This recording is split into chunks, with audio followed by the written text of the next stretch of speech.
সৈনিক জীবন। আমাদের গল্পগুলি পাঁচতলা আলিশান ফ্ল্যাট হতে শুরু হয় না। আমাদের গল্পগুলি শুরু হয় শীতের মাঝরাতে কনকনে ঠান্ডা আর কুয়াশার আবরণে দাঁড়িয়ে ডিউটিরত অবস্থায়। আমাদের গল্পগুলি কেউ লিখে না, কারণ আমাদের গল্পে মুগ্ধ হবার কিছু নেই। আশ্চর্য হবেন না, নিম্ন মধ্যবিত্ত পরিবার হতে উঠে আসা এই মানুষগুলির মনটা কত বড়। নিজের জীবনটা শুধু দেশের নামেই লিখে দেয় না, লিখে দেয় পরিবারের নামেও। সময় দেয় দেশকে আর অর্থ দেয় পরিবারকে। এদের নিজের বলতে কিছু নেই। পরিবারের চাহিদা পূরণ করতে করতে নিজের চাহিদা ভুলে যায়। কত অজস্র মাইল পায়ে হেঁটেছে, কিন্তু 100 কদম দূরে থাকা সুখ পর্যন্ত পৌঁছাতে পারে না।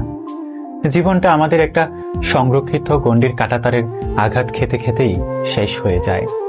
কষ্ট লুকানো হাসি মুখটা দেখেছেন, মনের ভিতরে কষ্ট জমানো মলিন মুখটা দেখেননি।